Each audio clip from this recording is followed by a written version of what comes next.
இப்போ நான் சத்தமாக பேசுகிறேன், எவ்வளவு மிமிக்ரி பண்ணுறேன், என் முகபாவனை எப்படி மாற்றுறேன், இது எப்படி இருக்குது மற்றவங்களுக்கு? சில பேருக்கு கேவலமாக இருக்குது.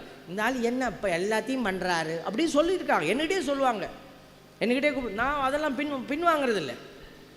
ஏன்னா நான் பவுலடியார் சொன்னது போல தான், நம்ம இயேசுவுக்காக பைத்தியக்காரனாக மாறுறோம். We become fool for Christ. ஆண்டவருக்காக நம்ம ஃபூலாக மாறுறதில்ல, தப்பு இல்லை. ஏன்னா என் ஆண்டவர் சிலுவையில் எனக்காக அவர் ஒன்றுமில்லாமல் போனார். Praise the Lord, praise the Lord. அப்போ நான் என்னுடைய உணர்வுக்கு எவ்வளோ பாட முடியுமோ இப்போ நான் பேசலாம்ல. அன்புக்குரியவர்களே, ஆண்டவருடைய அன்பை நாம் தியானிக்கிற போது அந்த அன்பு நம்மை வாழ வைக்கிறது.